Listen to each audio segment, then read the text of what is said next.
If you want to make a PDF file on iPhone 16e, you actually have several options to do so. For example, you can create a PDF file with photos. So if you go to the Photos app, then we can select multiple photos that we wish to turn into the PDF file. So I'm going to actually press select over here in the top right corner. So I'm going to select these 3 photos. And now what I can do is press this icon here in the bottom left corner.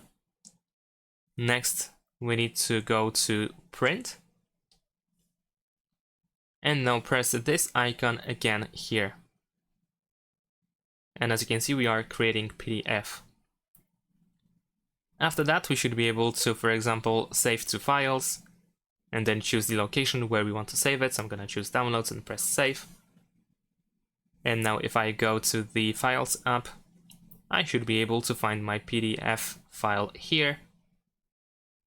And that is pretty much it. Now, besides that, you can generate PDF files with or out of anything really. You can also go to Notes, let's say, and I have this document over here that I can also turn into the PDF file. All I need to do is press the same icon but here in the top right corner.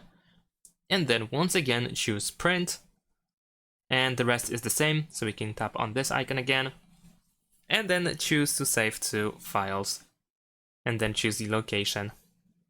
And now, if I go once again to files, over here I have this document that I had need notes, and if I press get info, you will see that this is a PDF document. So that's pretty much it. Thanks for watching, leave a like and subscribe to my channel, and see you in my next videos. Bye!